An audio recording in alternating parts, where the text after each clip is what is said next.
नमस्कार, आदाब। और अभी हम हैं मनिहारी विधानसभा क्षेत्र में।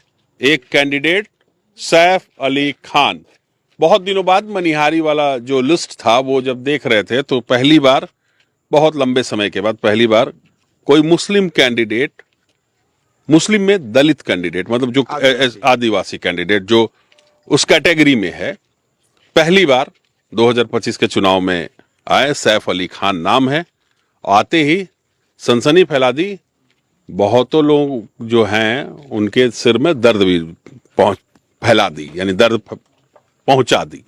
तो सैफ अली खान हमारे साथ हैं, मनिहारी विधानसभा के प्रत्याशी हैं, एनसीपी से हैं। भीड़ आप देख सकते हैं, देखिए ये जा रहे हैं। अभी फोन पे बात हुई, इनके जो लोग थे उन्होंने कहा कि भाई इतने युवा चेहरा हैं और इतने प्रभावशाली हैं, इनको कोई दिखा नहीं रहा है या इनकी बात कोई पहुंचा नहीं रहा है। तो आप तो जानते हैं कि जिसको लोग, जिसकी उपेक्षा कर दें, जिसको नहीं दिखाएं, उसको तो हम तो दिखाते ही हैं। तो सैफ जी, सबसे पहले बहुत बहुत धन्यवाद कि आपने जनसंपर्क अभियान के बीच हमें समय दिया। मेरा पहला सवाल कि एक चीज जो नॉमिनेशन के वक्त हुआ, आपके कास्ट को लेकर ऑब्जेक्शन लगा दिया गया, किसने लगाया, क्यों लगाया और इसके पीछे की मंशा क्या है? बहुत बहुत शुक्रिया कि आप, सही बात है, उपेक्षा हो रही है हमारी और आप हमारे लिए खड़े हैं। क्षेत्र में जब घूम रहे हैं तो लोगों का बहुत सारा प्यार मिल रहा है। प्यार पाकर तो लग ही नहीं रहा है कि भाई हमको नहीं लग रहा कि हम चुनाव लड़ रहे हैं। जनता इस बार चुनाव लड़ रही है। रही बात, आप नॉमिनेशन की बात किए। नॉमिनेशन में क्या है कि हमको पता है, चूंकि हम पढ़े लिखे हैं, कि कॉन्स्टिट्यूशन में है कि शेड्यूल कास्ट में जो है वो मुस्लिम नहीं हो सकते हैं, लेकिन ट्राइबल जो है वो किसी भी धर्म के मानने वाले लोग हो सकते हैं। तो जब हम मनिहारी आए थे चुनाव लड़ने की मनसा से ही, तो शुरुआत से ही लोगों के मन में ये था, लोग हमको मुस्लिम एसटी कह के एलियन की नज़र से देखते कि भैया मुस्लिम एसटी होता कैसा है। लोग बिलीव ही नहीं करते थे। तो आपको पता है कि जनसुराज में हम 11 महीने से थे, विधानसभा में घूम रहे थे, प्रचार कर रहे थे पार्टी का, लेकिन कोई भी कारण हो हम चुनाव जनसुराज से नहीं लड़े। तो ऐसा नहीं था कि हम जनसुराज के साथ नहीं थे, हम बने हुए थे। लेकिन जब हम क्षेत्र में गए, जो इतने रिश्ते हमसे बने थे 10, 8, 11 महीनों में, तो क्षेत्र से आवाज ये आ रही थी कि भाई जो स्थानीय विधायक है मनोहर सिंह जी, अगर वो कैंडिडेट होंगे कांग्रेस के तो हम लोग भाजपा को वोट दे देंगे, लेकिन मनोहर प्रसाद सिंह को वोट नहीं देंगे। इस तरह का बात जब सामने आई और हम पर प्रेशर किया गया, पैसा नहीं तुम्हारे पास, कोई घबराने की जरूरत नहीं है, तुम्हारे अंदर काबिलियत है, लेबिलिटी है, हम लोग प्रयास करेंगे, यहाँ की जनता प्रयास करेगी, चंदा करके होगा, तुमको चुनाव लड़ाएंगे, तुम एक मजबूत विकल्प के तौर पे हम लोग तुमको देखने लगे थे। उसके बाद हम बहुत प्रयास भी किए कि कोई अच्छी पार्टी से, जो अपने आप में रीजनल पार्टी है, क्षेत्रीय पार्टी है, उससे भी हमको अगर ऑफर मिल जाए, टिकट हो जाए, लेकिन ऐसा हो नहीं पाया। फिर लोगों की विचार ये हुआ कि यहाँ पर घड़ी छाप को सब लोग जानते हैं, क्योंकि इंडिपेंडेंट चुनाव लड़ने आते हैं तो बहुत सारे लोग जो है वो सिंबल बल्ला हो जाता तो स्टॉप हो जाता, लोग को समझ में नहीं आता। लेकिन घड़ी सिंबल क्या है कि यहाँ पर तारिक अनवर साहब उस सिंबल से चुनाव लड़े हुए हैं, सांसद बने हुए हैं, और 2010 में उसी सिंबल पर गीता किस्कू लगभग चुनाव जीतते जीतते हार गई थी। तो सिंबल को सब लोग जान रहे थे। बोले अगर घड़ी लेकर के आ जाओगे तो हम लोगों को कम समय में लोगों तक पहुंचने में सहूलियत होगी। तो हम लोग घड़ी सिंबल लेकर के आ गए मैदान में। उसके बाद जब नामांकन दाखिल किया, तो जिस दिन स्क्रूटनी थी, तो स्क्रूटनी के दिन क्या, निर्वाचन पदाधिकारी जो अभी एसडीओ भी है, उन्होंने कहा आपका नामांकन स्वीकार है, कोई समस्या नहीं है, आप जा सकते हैं। हम चले आए। लगभग 1.5-2 घंटे के बाद अनुमंडल से फोन आता है कि भैया आप पर आपत्ति दर्ज किया गया, आप पहुंचिए। वहां जब पहुंचे तो पूछे कौन आपत्ति दर्ज किया, तो बोला कांग्रेस द्वारा आपत्ति दर्ज किया गया है। तो क्या है आपत्ति में? तो आपत्ति में एक पेपर उन लोगों के हाथ में था जो दिख रहा है कि 13 अक्टूबर को मेरा जो आरओ लेवल पर जाति है वो निरस्त किया जा चुका है। आरओ लेवल पर जाति निरस्त किया हुआ है 13 अक्टूबर को। तो हमसे एसडीओ साहब पूछे ये कैसे हुआ? तो हम बोले सर हमको तो पता ही नहीं है, ये तो डीएम तक बना हुआ हमारा सर्टिफिकेट है, और आरओ तो सक्षम पदाधिकारी नहीं है कि डीएम का लिखा हुआ को कर दे। उसके बाद जो निर्वाचन पदाधिकारी, उन्होंने स्पष्ट तौर पे कहा कि आपत्ति दर्ज करने का समय 11 बजे था, आप लेट कर चुके हैं, ये नामांकन हम स्वीकार करेंगे। उसके बाद कांग्रेस के जो समर्थक वहां थे वो जाके माननीय विधायक जी को बुला लाए। माननीय विधायक जी प्रेशर बनाने लगे कि एकदम नहीं, इसका फर्जी प्रमाण पत्र है, मुसलमान एसटी हो ही नहीं सकता है, आप इसका जांच कर लीजिए। तब जो अनुमंडल जो निर्वाची पदाधिकारी भी है उन्होंने हमारे जो है मेरा गिरी क्षेत्र फारबिसगंज उसके अंचलाधिकारी को फोन किए, उनसे पूछे कि भाई फरवरी में इसका जाति निर्गत होता है और 13 अक्टूबर को निरस्त आरओ लेवल पर क्यों हो जाता है, और अगर हो जाता है तो क्या आप सक्षम पदाधिकारी हैं ये करने के लिए, ये हमको इतना बता दीजिए। उसके बाद आनन फानन में रात में 11 बजे तक हमारे अंचलाधिकारी जो है वो उसी नंबर पे फिर से उस जाति को रिस्टोर कर देते हैं और हमको भी व्हाट्सअप करते हैं, हमसे फोन पर बात भी करते हैं। बजाते ही हमको कहते कि महाराज सो रहे थे, आपके ऊपर इतना दुश्मन लगा हुआ था। तो हम बोले भैया हम सो नहीं रहे थे, हम निश्चिंत थे, सांच को आज कैसा। आप हमारे पदाधिकारी, आपको तो गौरव फील होना चाहिए कि भाई 150 किलोमीटर दूरी तय करके आपके शहर का बच्चा यहाँ पे लोगों को इतना परेशान कर दिया है कि वो बड़े से बड़े जो अपने आप को सुरमा है 15 साल के विधायक है वो नामांकन रद्द करने के लिए साजिश कर रहे हैं। तो आपको तो गौरव फील होना चाहिए, गर्व महसूस होना चाहिए।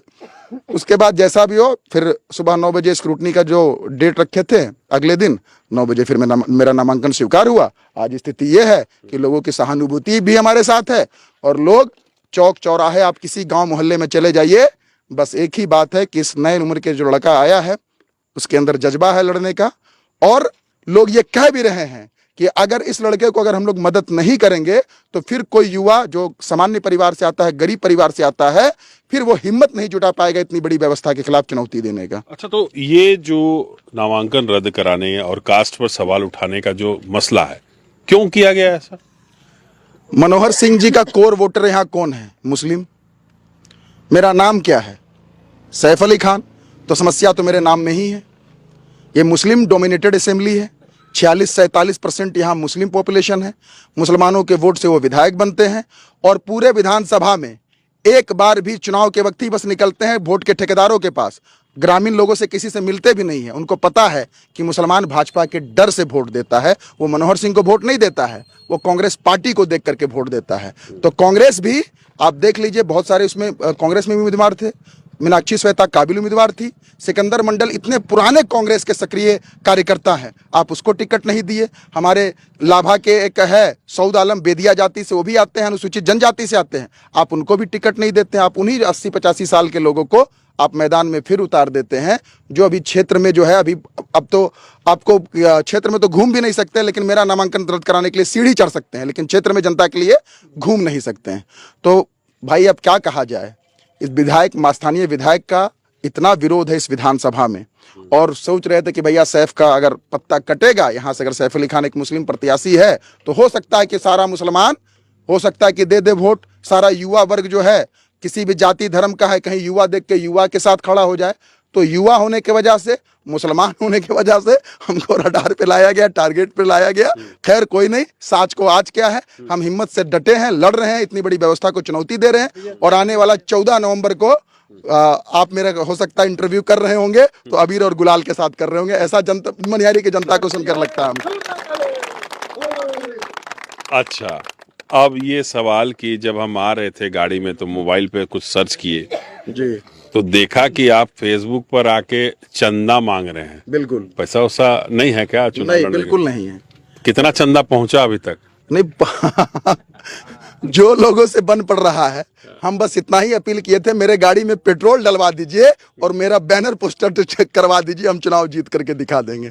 तो गाड़ी में पेट्रोल तक का इंतजाम हो ही जा रहा है, बैनर पोस्टर भी जहां जो जैसे है, लोग जैसे कोई 5000 बैनर छपवा के भेज दे रहे हैं, कोई पंपलेट छपवा के भेज दे रहे हैं, इस तरह से मदद हमको मिल ही रही है। क्षेत्र में जा रहे हैं तो कोई 100 रुपया 50 रुपया जिसकी जितनी क्षमता है, कोई 1000-2000 रुपया पैकेट में भी डाल दे रहा है। तो इस तरह से लोग यहाँ की जनता चुनाव लड़ रही है और हमको काफी अच्छा लग रहा है, काफी अच्छा लग रहा है भैया, कि मतलब पहली बार लग रहा होगा, यहाँ मनिहारी के लोग बोलते हैं कि पहली बार लोग मनिहारी में चुनाव में इंटरेस्ट ले रहे हैं, ये पहली बार हो रहा है ऐसा भैया। अच्छा, ये बताइए कि जो समीकरण है वोटों का, और लगातार इतने साल से विधायक हैं, अब पैसा पानी की तरह बहाया जा रहा है चुनाव में जो बहता है, उसमें बिना पैसा चंदा पे अभी टिके हुए हैं आप। अभी कितना चंदा है तो बताए नहीं आप।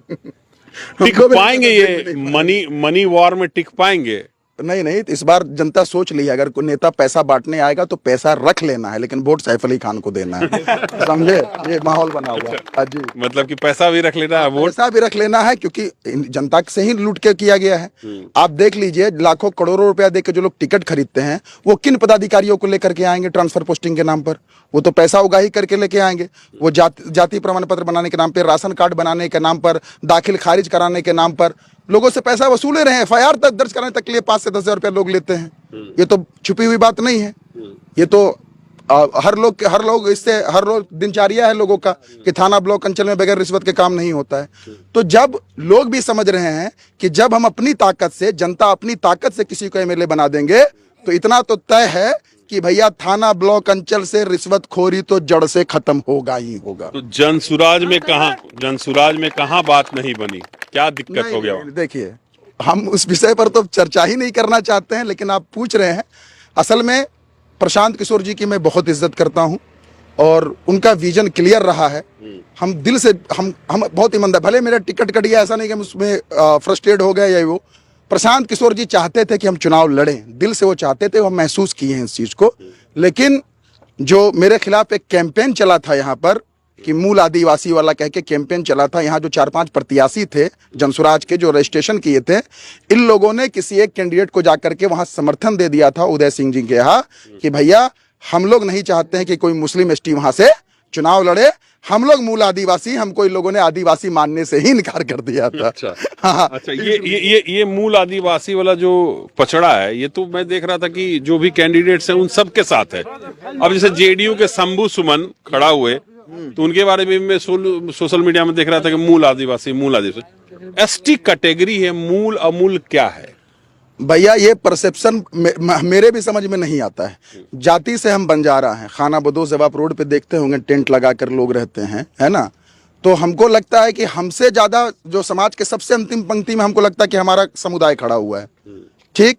लेकिन आदिवासी में भेद कहाँ? आप भी ट्राइबल हैं, हम भी ट्राइबल हैं। आप रिलीजन्स को लेकर भेदभाव कर रहे हैं, या फिर कोई आदमी बहुत ज्यादा अगर संपन्न हो गया है, क्योंकि आर्थिक रूप से का तो यहाँ आरक्षण तो आर्थिक रूप से मिला नहीं है, अब सामाजिक असमानता के आधार पर लोगों को आरक्षण मिला है, ठीक। तो अब मान लीजिए कोई आदमी है, मान लीजिए आप ही हैं, आप अगर आप अनुसूचित जनजाति में जाति में पैदा हुए, तो जो सामाजिक व्यवस्था है उस व्यवस्था में अगर आप आगे भी कहीं बढ़ जा रहे हैं, बहुत काबिल भी हो जा रहे हैं, तो फिर भी आप जाति सूचक गाली खाते ही हैं। आप खुद स्वर्ण है, लेकिन स्वर्ण भी हम मानते हैं कि स्वर्ण भी जाति सूचक गाली खाता है, हम इस चीज को भी मानते हैं। लेकिन आप जो कहिएगा ये मूल ये तो मेरे कॉन्सेप्ट से भी बाहर बात है। ये जबरदस्ती का एक पचेड़ा है, उस पचेड़े में हमको लगता है कि हमारे जैसे लोग को पढ़ना भी नहीं चाहिए। एसटी कैटेगरी जो है, अब सवाल यहाँ ये होता है कि एक दूसरे कैटेगरी के लोग, अपर क्लास के लोग जो हैं नीचे क्लास के लोगों को डेमोरलाइज करते हैं कास्ट को लेकर, तो अब एसटी के अंदर भी एसटी कम्युनिटी के लोग भी मूल अमूल को लेकर डेमोरलाइज कर रहे हैं, ऐसा लग रहा है? ऐसा लग रहा है, एकदम लग रहा है। अगर लग नहीं रहा होता तो मेरे साथ ऐसा क्यों होता? बस मान लीजिए मेरे रिलीजन्स एसटी, मान लीजिए किसी ईसाई भी हैं, बौद्ध भी हैं, मुस्लिम भी हैं, हिंदू धर्म भी है, और एक सरना वगैरह कुछ होता है वो भी है। तो आप उसमें भेदभाव अगर कर रहे हैं तो यहाँ भी हम डिस्क्रिमिनेशन का ही शिकार हो रहे हैं, और जगह तो हो ही रहे थे, यहाँ भी हो रहे हैं, कास्ट के अंदर भी हो रहे हैं। खैर आगे बढ़ते हैं। आप घूम रहे हैं, अभी यहाँ हैं जी, बहुत सारे लोग हैं, लोग से मिलते हैं तो लोग क्या कहते हैं? लोग कहते हैं बेटा हौसला बढ़ा के रखना, दोस्त हौसला बना के रखना, इस बार हौसलों की जीत होनी है।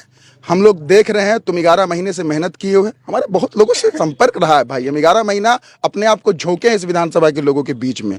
लोग हमें जानते हैं कि हम मेहनत करने वाले लड़के हैं, हम बेबाक हैं, निर्भीक हैं, हमको डर और भैया सही में किसी से नहीं लगता है। मेरे अंदर, हमको पता है कि मेरे अंदर इल्म की ताकत है, हम पढ़े लिखे लड़के हैं, हमको कानून पता है, कॉन्स्टिट्यूशन क्या कहती है, हम क्या कर सकते हैं, ये सारी चीजें हमको समझ में आती है, इसलिए हमको डर नहीं लगता है। आपको एजुकेशन क्या बनाती है? निर्भीक बनाती है। तो हम निर्भीक हैं, और निर्भीक लोग किसको पसंद नहीं है, इसलिए लोग को पसंद आ रहे हैं। क्या बात, यही बात है ना भाई? नहीं, चलिए ठीक है, बहुत कीड़ा हो रहा है। हाँ, अच्छा, ये मैं कह रहा था कि मनिहारी की जनता को क्या संदेश देंगे हमारी तरफ, मतलब हमारे माध्यम से? आपके माध्यम से भैया मनिहारी की जनता को हाथ जोड़कर हम विनती करते हैं कि एक सामान्य परिवार का लड़का चुनाव लड़ रहा है, आप जाति नहीं देखिएगा, धर्म नहीं देखिएगा, पार्टी नहीं देखिएगा, आप ये देखिएगा कि मेरे अंदर मनिहारी को बदलने का जज्बा है या नहीं है। मैं इतनी बड़ी व्यवस्था को अकेले दम पर एक नौजवान लड़का चुनौती देने का प्रयास किया हूं, उसके बाद काफिला मेरे साथ आना शुरू हुआ है। तो मैं आप सबसे कहता हूं, हाथ जोड़कर विनती करता हूं आपके चैनल के माध्यम से कि मेरे साथ खड़े हो जाइए। आज आप मेरे साथ खड़े हो जाइए, आपको फिर अगले 5 साल तक आपके दिए हुए एक एक वोट की इज्जत ये नौजवान लड़का रखेगा।